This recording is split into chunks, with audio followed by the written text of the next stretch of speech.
Good afternoon, ladies and gentlemen, and welcome to what is sadly our last in a series of Meet the Winemakers. But because it's the last, we've saved the best until last, and we have the pleasure of welcoming our good friend Florent Georgère in Beaujolais. Good evening, Florent. Good evening. How are you, Neil? Great, and you? Pretty good. Pretty good. How's things in Beaujolais? I see the sun is shining. Yeah, the sun is shining. End of the day. So, but the weather is very good in this period. So quite good for finish my day. Terrific, great. Well, before we start, everyone, just a reminder that there is a question and answer box on your screen. Please don't hesitate to ask us any questions, and we will reply as we go on or at the end. Also, all of these videos are being put online on the Boisset YouTube channel. So if you want to look at them again, or if you have any friends, customers, or associates who would like to see them at any time, please don't hesitate to look us up, and you can watch those videos again at your leisure. So, Florent, before we start, we usually traditionally ask our winemakers to give a little brief history of their life as a winemaker. Can you tell us all about yourself? Okay, so my name is Florent Georgère. So I'm Maumesin winemaker since 7 years now. So it's quite long and not very long for career of a winemaker. My parents are also winemaker and wine grower in Beaujolais, between Fleury, Morgon, and Côte de Brouilly. So I'm born in Beaujolais. I live in Beaujolais. I really like and love this region and this wine. So that's why I'm passionate about the Beaujolais wine. So there is now 7 years I'm working for Maumesin. Before I was working for a small producer in Beaujolais, and after make wine in Australia just for wine season. Fantastic. Now, you are, as you said, your family is from Beaujolais. You are Beaujolais born and bred. What does the Beaujolais region mean to you, Florent? There is lots of reason. Maybe the first reason is for the conviviality of this region. Everybody are very convivial. We can go on each domain or small estate, have a tasting, eat a little bit of food, of charcuterie or fromage. Another point is we are very close to Lyon, and Lyon is a very nice city to visit, for eat, for drink, for have fun and some party also. So there is a lot of good advantage. Also the climate and the weather is pretty good. Not so cold on the Easter and the spring, but very good. And the countryside is stunningly beautiful in the Beaujolais, isn't it?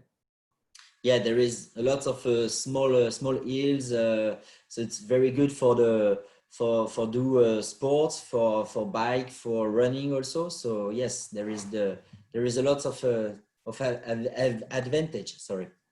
Yeah, look at that. That's what a fantastic view. Yeah. Can you tell us a little bit about Maumesin itself, about the history? Because traditionally it was actually a sort of bird house, and over the years it's become the center of Boisset's Beaujolais operations. Would you like to give us a little potted history of the company? Yeah. So Maumesin was founded in 1865 by the family Maumesin at the beginning. They was based on the south of Burgundy in Mâconnais. So it's a very old family, very famous in this part of the region, Burgundy and Beaujolais. But after Maumesin moved in Beaujolais, when the Boisset family buy Maumesin, in fact.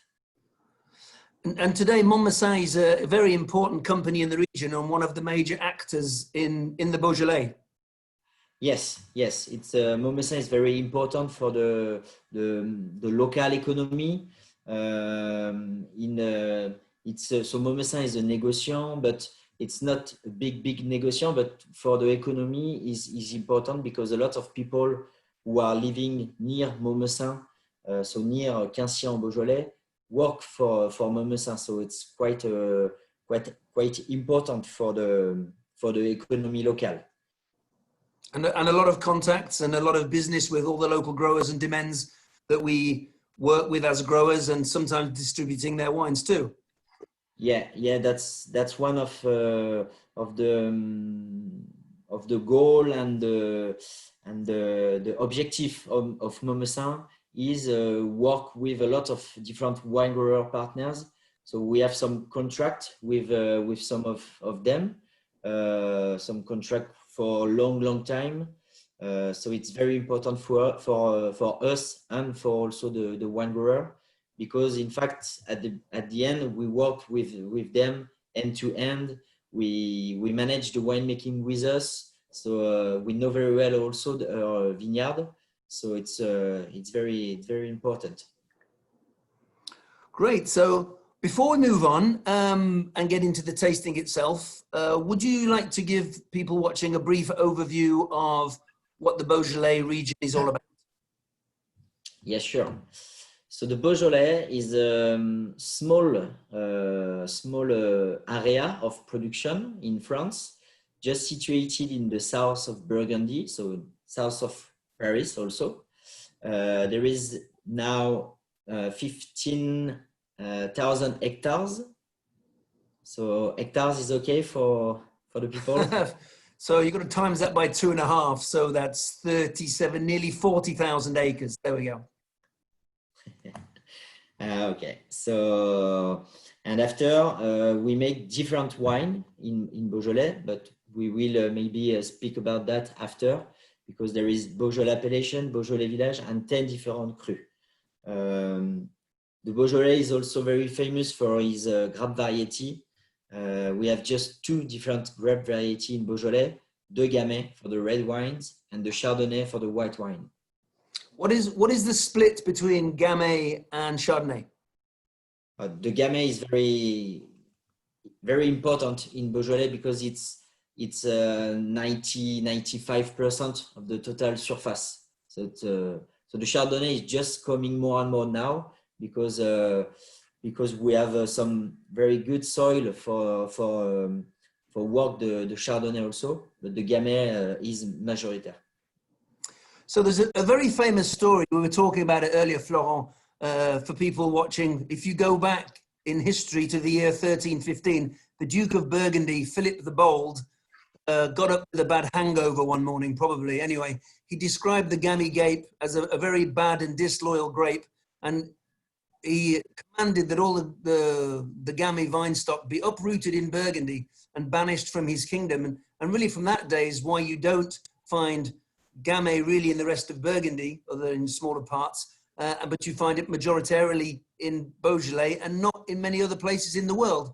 So a question we often get asked, Florent, bearing that in mind, is Beaujolais part of Burgundy or isn't it?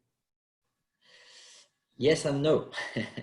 So just for the Gamay, we can also find Gamay in the Mâconnais place, because in Mâconnais there is Gamay and Chardonnay and Pinot Noir. But I agree with you, in the Burgundy, in the big part of Burgundy, there is no Gamay. They don't like Gamay. I don't know why, but they don't like Gamay. So yeah, the Beaujolais is on the big Burgundy area, as we say, but there is 2 different regions. There is 2 different interprofessions. So there is 2 different managers, but the Beaujolais is important also for the Burgundy, and the Burgundy is very important for the Beaujolais. The Burgundy is important for the Beaujolais because a lot of different négociants work a lot in Beaujolais, like Mr. Boisset with Maumesin, but also the Beaujolais is very important for the Burgundy because the Beaujolais wines are cheaper than Burgundy wine, and the customer like buy Beaujolais and Burgundy wine. And in fact, there are a couple of Burgundy wines that can be made in Beaujolais, right? Yes, yeah. We can produce in Beaujolais part of the Crémant de Bourgogne, so with the Chardonnay and a little part of Gamay also. And we also can make the appellation Coteaux Bourguignon, which is appellation commune from Burgundy and Beaujolais. All right. So one final question on this, Florent. You're a Beaujolais guy. Do you consider yourself as a Beaujolais guy or a Burgundian? There you are. Sorry? Do you consider yourself a Beaujolais guy or a Burgundy guy? Oh, I'm a Beaujolais guy. So there you are. There we have the definitive answer. 100% sure. Terrific. Great. So let's move on to the tasting itself. We're going to do two tastings. So first, we're going to taste two wines from the Montmessin Grand Mise range, and then we're going to taste two wines from our domain property Chateau Pierreux. Just for people looking in, Florent is actually the physical winemaker of the Grand Mise at Montmessin.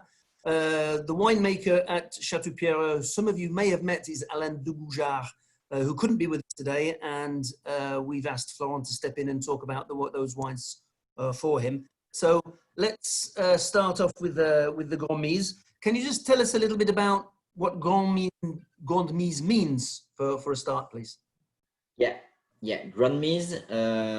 So it's a range for the Montmessin wines, and it means great bottle, great wine, great bottling.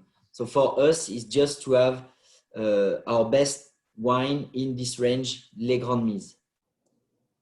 And could you explain a little? I know that the winemaking techniques used in the Grand Mise are slightly different from, let's say, traditional old-style Beaujolais. Can you tell us a little bit about how the winemaking techniques are adapted for this particular range of Beaujolais? Yeah. So in fact, for the Grand Mise, there is the terroir, the winemaking process, and the aging also for make this range Les Grandes Mises. So we take care a lot about the terroir and for the winemaking and also for the aging of the wine in bottle, in tank or in oak and in bottle. So just for the winemaking process, it depends the appellation. It also depends the vintage, but we used more Burgundy style winemaking process. So lots of wine are distilled. There is long maceration, but sometimes, like for the Saint Amour, we will taste this wine after. We prefer have a traditional Beaujolais winemaking process. So with a whole branch, not a lot of extraction, So just to have a really Beaujolais style of wine.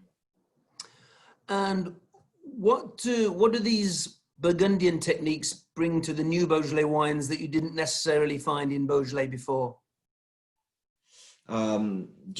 Because I think today the people, the wine lover, want wine with maybe more character, more aging potential, more sensibility on the wine.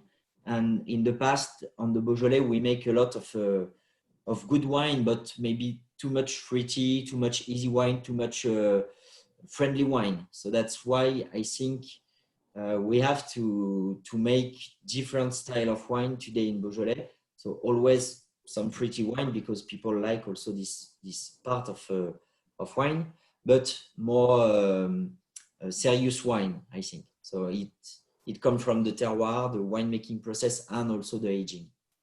There's absolutely no doubt that the quality of wine that's coming out of the Beaujolais in recent years, and Grand Mise is a great example of that, is so far superior than it has been in previous generations. I think a lot of young, exciting winemakers and people like yourself making gammies that are absolutely exceptional. Let's dive in and look at the first wine. What can you tell us about the Saint Amour appellation? Yeah, just for the Grand Mise, that's also why we try to put on the market with 1 or 2 vintage after the new vintage, because the aging is very important. Yeah, that's interesting. Yeah, we are selling the 2018s on the pre-sales, and typically in Beaujolais, you would be on the most recent vintage. So in previous Yeah. editions, we'd probably be selling the 2019s now, and actually we're selling 2018s. That's a very very good comment. Yeah. Tell us about the Saint-Amour. Yeah, so Saint-Amour is one of the 10 different crus in Beaujolais. So Saint-Amour is specific because the Beaujolais is on the Rhône department, so it's Rhône-Alpes, but Saint-Amour is on the north of Beaujolais and is on the Saône-et-Loire, so Burgundy area. So But this is a Burgundy. No, this is a Beaujolais wine.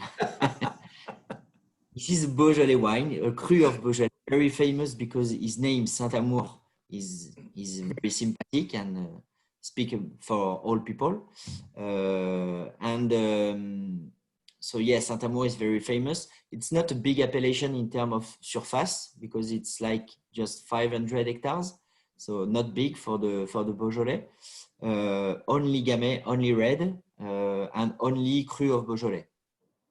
Now, each of these 10 Beaujolais Crus has a reputation for having a different style of wine, which is obviously depends on the soil types and the altitude of where it's grown. What is the general reputation? What should we expect from Saint-Amour wines in general? Generally, Saint-Amour are not like big wine like Moulin Vent or Morgon. They are more in the dentelle, more fruity, more elegant, more wine for drink. I prefer personally the Saint-Amour when they are young because for me, the tasting is very different. But yes, the Saint-Amour are very fruity, a lot of suavity in the dentelle, as we say in France. And is that reflected in the choice of your winemaking techniques and aging? Yeah, exactly, because I tried. There is a 5 or 6 years to make Saint-Amour with distilled grapes, with long maceration, with a lot of extraction. But it was a good result, but not enough for the Grand Mise. So that's why I change and I say maybe a carbonic maceration, so the typical winemaking process for Beaujolais. So whole bunch, not a lot of extraction, not pigeage, not just some pomp over sometimes. Should be a good balance for this wine, and for me the result is pretty good. All right, well, tell me how this Saint-Amour is tasting today, Florent. Can you give us a virtual tasting and give us your impressions of the wine? Yeah, sure. So Neil, we can maybe speak about this Saint-Amour 2018 because we win a very famous award for the Saint-Amour because we win the best Gamay of the world with this wine, the Saint-Amour 2018. So I am and the people on Momesa are very happy about that because it's like the decanter in the US. It's a prestigious award. So this is arguably the world's best Gamay in 2018. Yeah, exactly. Great. All right. Well, I don't remember how many samples was on this concours, competition. On this competition. Thank you. But there was a lot, maybe more than 1,000 different samples. So the big parts come from Beaujolais, but there is also sample from Switzerland, from different region in France, like the Loire, where there is a lot of Gamay, and different other countries. So we are very proud of that. Well, very many congratulations. That's fantastic. How is it tasting? Yeah. Okay. So how is it tasting? So 2018 was a very great vintage for the Beaujolais wines. So we can see So you can't see, but I can see. The color is very, very deep. You can hold it up. You can hold it up to the camera, Florian, so we can all get a good. There we go. Get a good view. You can see it's very dark.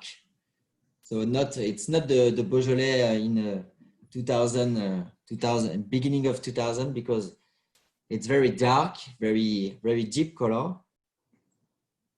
So the nose is very open. I opened the bottle. There is 1 hour now. So it's very good also for the expression of the wine. So the nose is very fruity, more red fruit than black fruit. Some spicy sensation like pepper.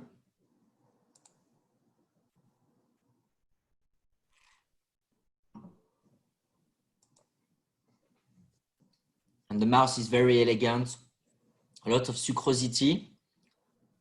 The wine is also very young for the moment, so we can keep this bottle in our cellar for maybe 1, 2, 3 years without problem. But the structure is also like interesting in the end of the mouth, because the tannins are soft but very present. Mm. It's a very good wine with some cheese maybe, very interesting. Yeah, and the aromas come a lot after the tasting also. So Great. Well, we're getting lots of people congratulating you on your awards. So you should be very. okay. Steve is asking, where can I get some? Well, these are on the water right now, so they'll be in stock in California in a few weeks' time. And one of the great things about Beaujolais Cru, especially with the quality of wines that are coming out of there now, is just what fantastic value they are. So this Saint-Amour, you know, arguably one of the best Gammies ever made. I'm going to make that pretentious statement. Is only a $20 bottle of wine. So absolutely fantastic value and such enjoyment. Brilliant.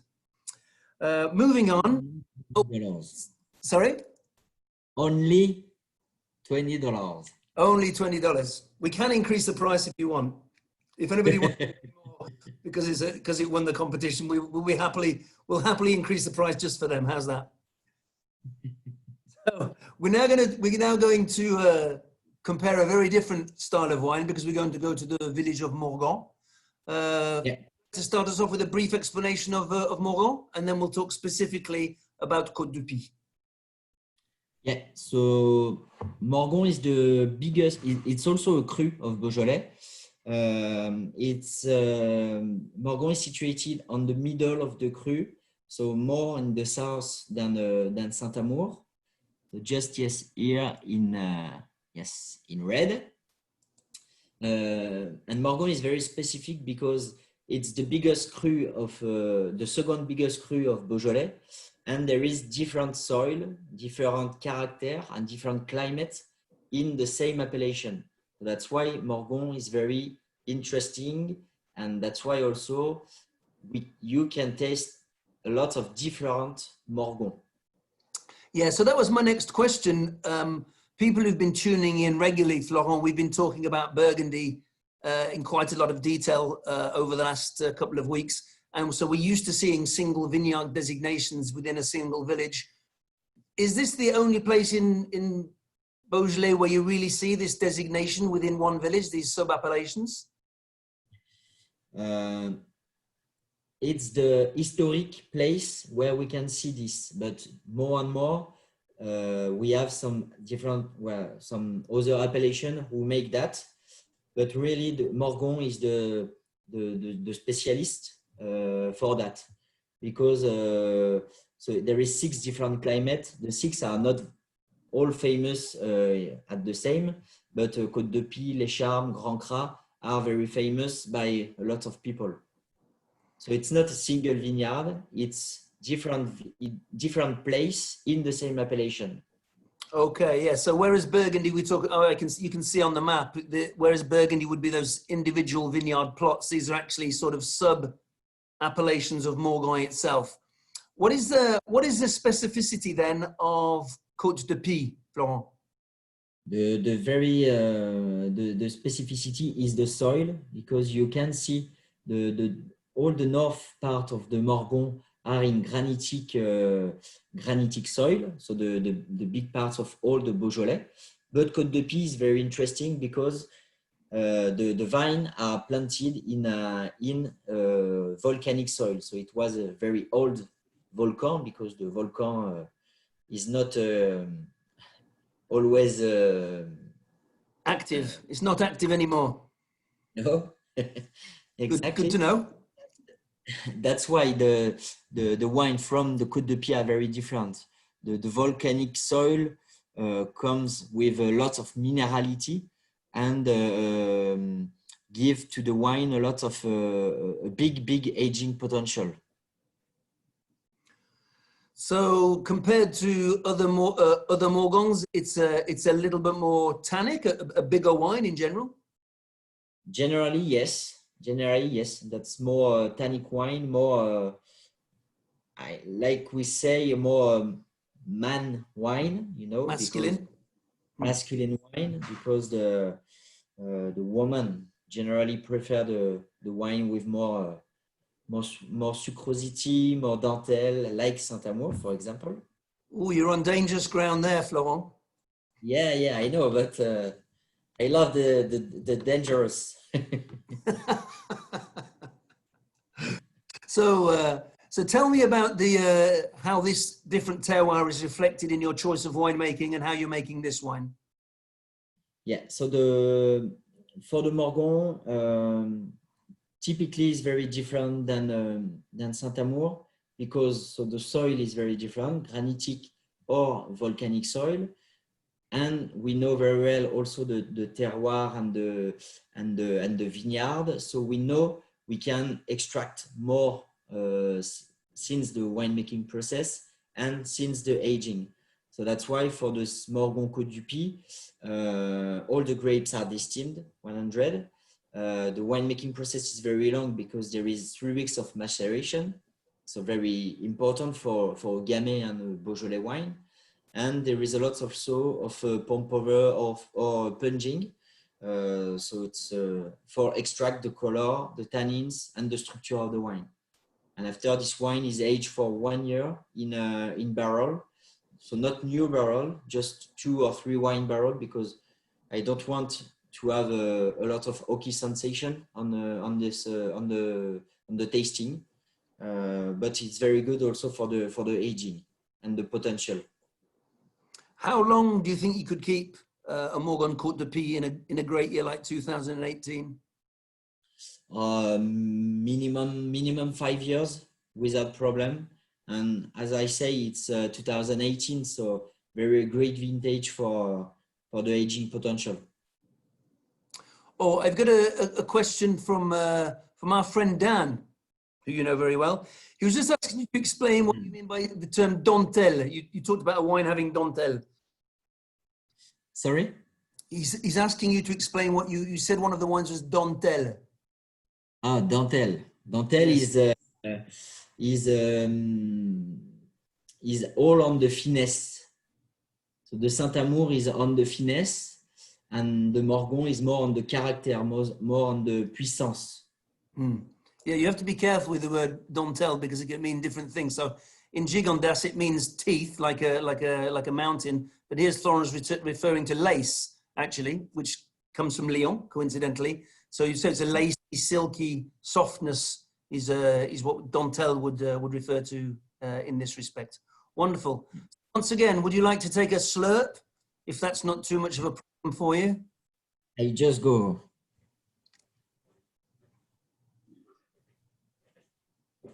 Oh, sorry. Do you know we can see your reflection in the window behind? So I saw you drinking the whole glass.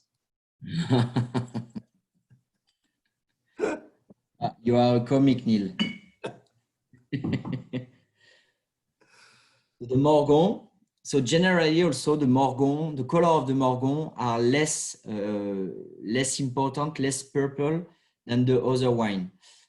I don't know very well why, because I think it's the terroir who make that. but the color of the Morgon generally is less important than the Saint-Amand, for example. So the nose is very, very different. Here we have more black fruit, more like smoky sensation. So it comes from the oak aging.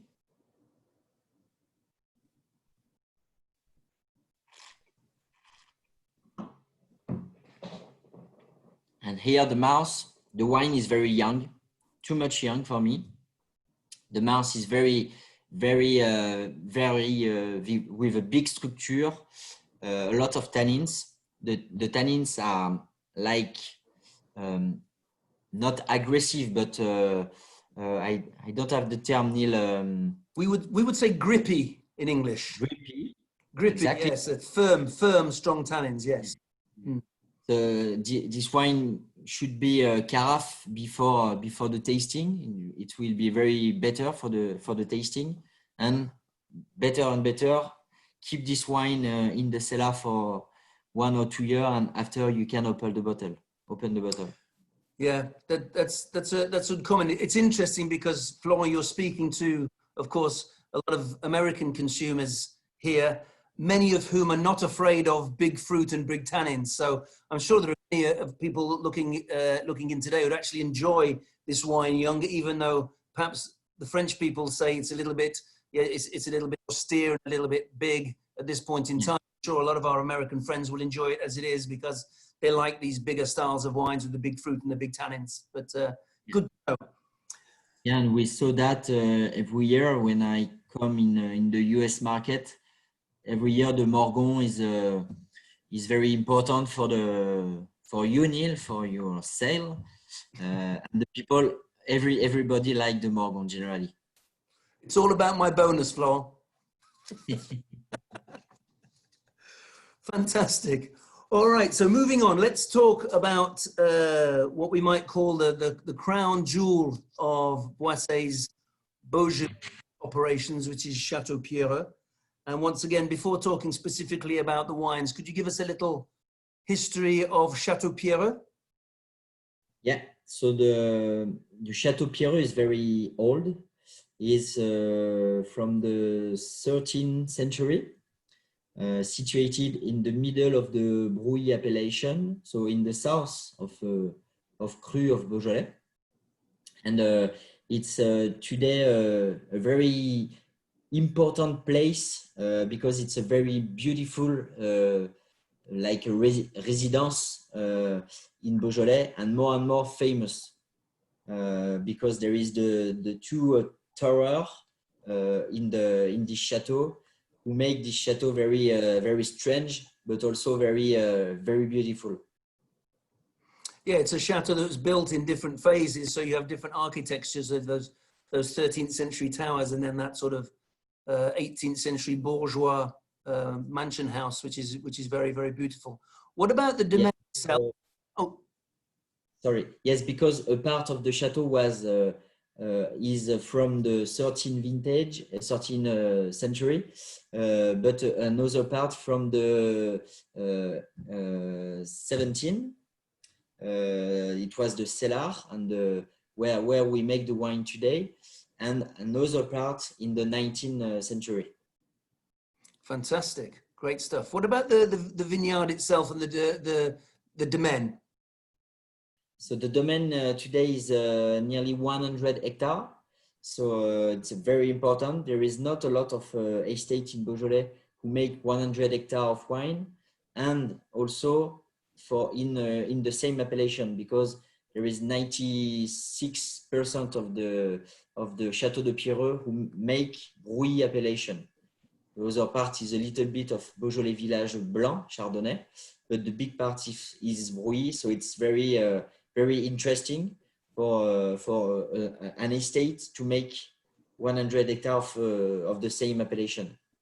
Yeah, that's a big holding, and what the French call d'un seul tenant, which means actually like you would imagine a domain, actually with the chateau in the middle and the domain all the way around it. Yes. And that's quite exceptional in Beaujolais.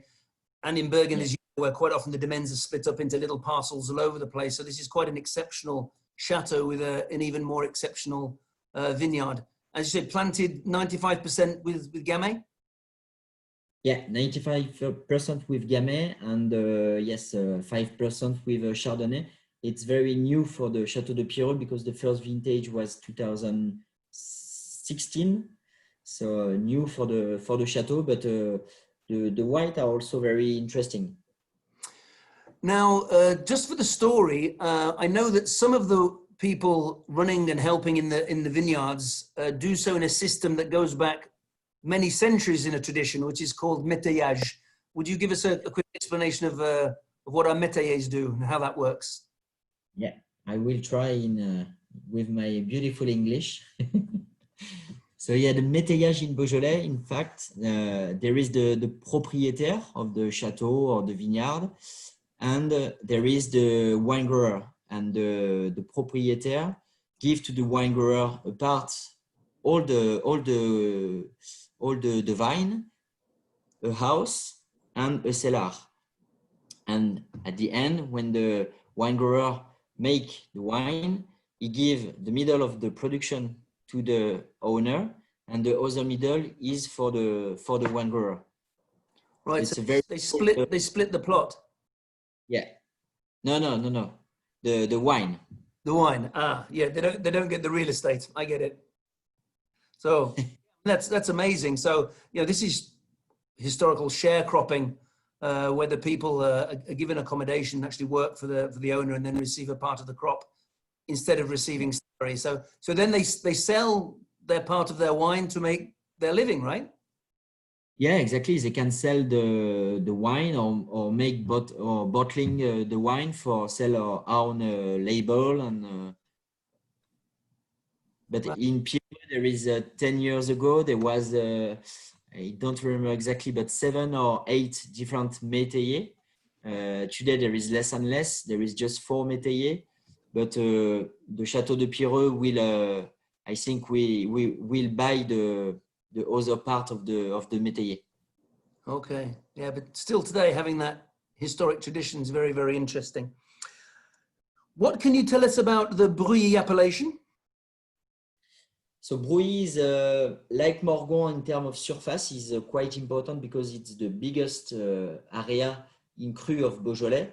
It's more than 1,000 hectares, 1,200 hectares. Generally, the Brully are very different than the other cru of Beaujolais because it's more friendly wine, more wine with a lot of buvability. So red fruit, not a big tannins, not a big structure. The people in France really like the Brully, especially in Paris. If we go in a brasserie, I'm sure you will drink and taste different Brully because it's very famous in the brasserie parisienne. But for the Pierreux is quite different because in Pierreux, Alain du Gougeard want to have very different wine with more structure, like our Grand Mise, with more structure, more extraction, and more aging potential. So are we using some de-stemming and cold soaking here at Pierreux in the same way as we are for the Grand Mise Morgon? Yeah. All the big parts of the Chateau de Pierreux are de-steamed. The maceration is quite long also. It depends the vintage, but it's 2 weeks than 3 weeks, maybe more sometimes. And the aging is also very different than the Saint-Amour and the Morgon because the aging is in a foudre, so it's like a big oak tank, so quite different. So to make wine from 100 hectares, so 250 acres, you must need a lot of tanks, right? How does that all work? Yeah. So in Pierreux, there is more than 70 different parcels, different area. Parcels, yeah. Marcel, and to make after the wine in Pierreux there is more than there is like 100 different tanks, so it's quite big. So Alain Digoujar need a lot of help because it's a lot of job in this period. So yes, there is a lot of different tanks. So there is a lot of different tasting also because we taste every day each tank for know like where is the fermentation, the winemaking. So yes, a lot of job. And then you assemble them at the end to make one single wine. Sorry. You assemble them, blend them at the end of the winemaking to make single wines. Yeah, at the end of the not at the end of the winemaking, but at the end of on the middle of the aging of the wine, we organize a big tasting with Alain, me, and one of my colleagues, and taste each tank and start to imagine the future blend of Pireux, because in Pireux there is different blend. There is the Reserve of Pireux, the Grand Reserve of Pireux, and 3 different other blend. So we start to imagine the style of the wine and the blend we can make after. All right, so let's taste the Reserve de Château. Yeah.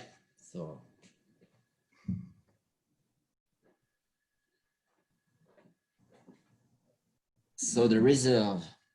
So it's also 2018.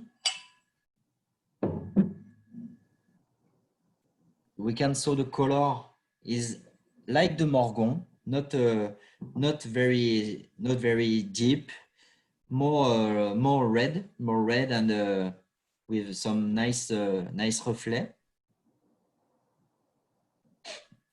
The nose is very different. Well, we have a lot of minerality on the nose.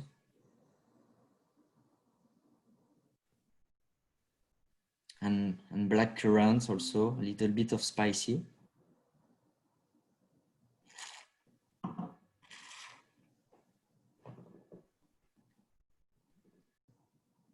And the mouth is very, there is a lot of sucrosity on the wine. The tannins are present, but not too much. There is a lot of black fruit at the end of the mouth. A little bit of sensation of oak, but because it's not aged on barrique, on fût, but on foudre, and there is some foudre who are young and some other who are more aged, more old. Sorry. Mm-hmm. Yeah, the mouth is very elegant, and I think very interesting for the future, because the structure is quite interesting.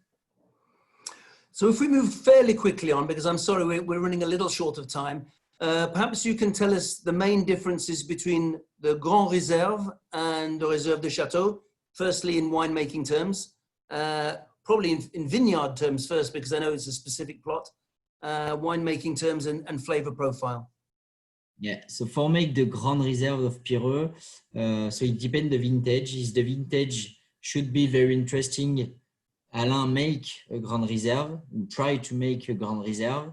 So he select when this vintage is okay, the very old vine of the estate, because there is vine from 80 years old and more, so very old for a vine. And after, so here all the grapes are desteamed. There is 1 week of, not 1 week, but 4 or 5 days of cold fermentation, pre-fermentation for extract the fruit, and after a long maceration for more than 3 weeks for extract a lot the character, the aromas, and the color of the wine. And after, this wine is aged in 1 year in a new foudre. Okay, so this is very much made like a Burgundy wine. Yes, the goal is very to have a Burgundy style wine in this wine.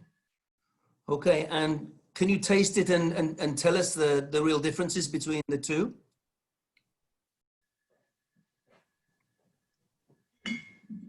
So there is more aging also in this wine, so that's why We taste today the 2017. So it's like our Grand Mise. It's important to have 1 year more in aging. So the nose is very different. It's very more smoky, more spicy.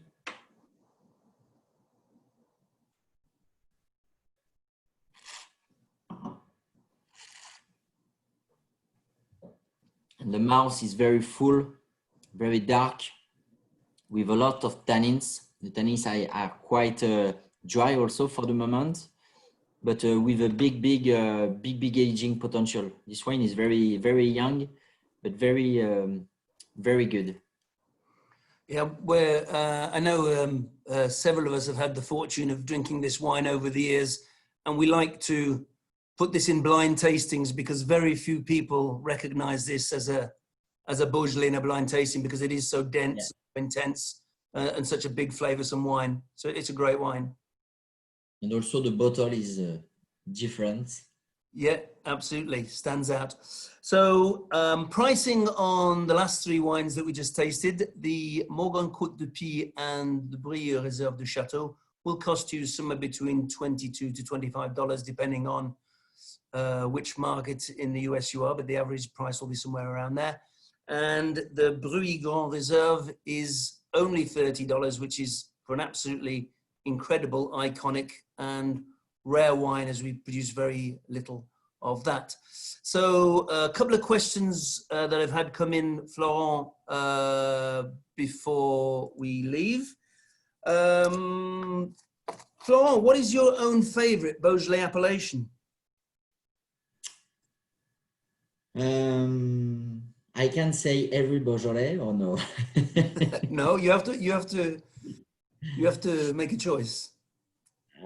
I really like the Morgon. My parents make for me very great Morgon, and also Fleury, because the Fleury is not very famous, I think, in the US market because it's more wine for the English market or Swiss or France also. But the Fleury is also very good character. We don't make Grand Mise in Fleury because we don't find the good balance for make this range Grand Mise, which is our best wine. But Fleury, I really like the Fleury and the Morgon. And I really like also the Beaujolais Blanc because, as I say, we have very good terroir for the white wine in Beaujolais.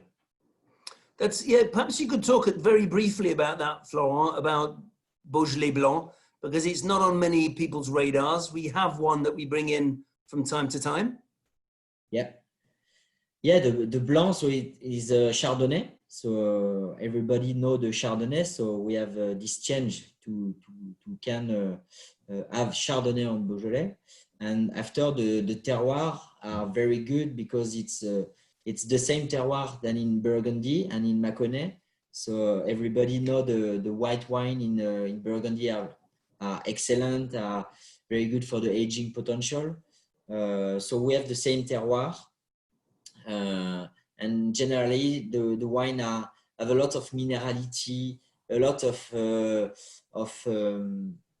I don't know how I can say, but they are very clean, very not a small, a nice acidity, because it's very important for me for a white wine to have a good acidity, natural acidity, and it's also we also can keep the Beaujolais Blanc for 2-3 years without problem. Another question. Do you intend to increase the range of Grand Mise wines to do all 10 of the Beaujolais Cru, or just stay with the ones we make right now? You ask if I want to have a Grand Mise with each cru? Yeah. Okay. No, not especially, because we have not for make this range les Grand Mise. I really want to have the best gamay and the best wine I can. And there is some appellation like in Chirouble or Chenas I can't make that because the terroir is not enough for this range, or the character of the wine is not enough. So there is Morgon, there is Saint-Amour, there is Côte de Bruy, there is Moulin à Vent. So we have matière for work with this appellation for make Grand Mise. So I think it's enough, but maybe one day, we don't know. And we have run out of allotted time, but I do have one last question for you, which is interesting. We've been asked if you could talk very briefly about our experimental Syrah vineyards in the Beaujolais. Yeah. And a little bit about global warming, maybe? Yeah. My colleagues who was in Maumesin before me decided to plant 1 hectare of Syrah in Beaujolais. Why? Because they make a lot of different work, and then they find the soil in Beaujolais is the same granite than in the north Côte-du-Rhône septentrional. So very interesting, because in the Côte-du-Rhône septentrional there is the Côte-Rôtie, the Saint-Joseph, the Hermitage, the Crozes-Hermitage, so very prestigious appellation. So this is the same soil. The climate is also very changing, because we have the climate in Beaujolais now than the climate was in Valence and Vienne. There is 20 years old, so more hot. And so that's why with these two effects, my colleagues decide to plant it Syrah in Beaujolais, and the results are pretty good because we obtain wine with a lot of structure, big character, little bit tannic at the beginning, because the Syrah is also very new for us, but with a good potential for the avenir. So I don't know if maybe in 10 years we can plant Syrah and have the Beaujolais appellation, for example, but it's quite interesting. We look forward to trying them. And for people looking in, we have some very small amounts of what we call our Grand Granit, which is our Vin France Syrah grown in the Beaujolais, made by Florent. And I'm sure we'll be able to get you samples in a few cases of that if anybody is interested. Florent, it always goes by too quickly. There's never enough time. Thank you so much for everything, for the great information, and above all, for the great wines that you make for us. Thank you very much to everybody who was here. And I hope my passion for the Beaujolais bring you to drink and buy Beaujolais wines a lot. We'll do our best. All right, ladies and gentlemen, thank you so much for all of you who've been here faithfully all along these different episodes with our different winemakers. It's been very fun, very educational. I hope you've got something out of it. Throw in the shameless sales pitch, buy some wine or sell some wine, depending on who's watching. And hopefully we may be back later in the year with some new episodes, some new adventures. And in any case, it's been a pleasure. Be healthy, stay well, stay safe, and see you soon. Bye-bye.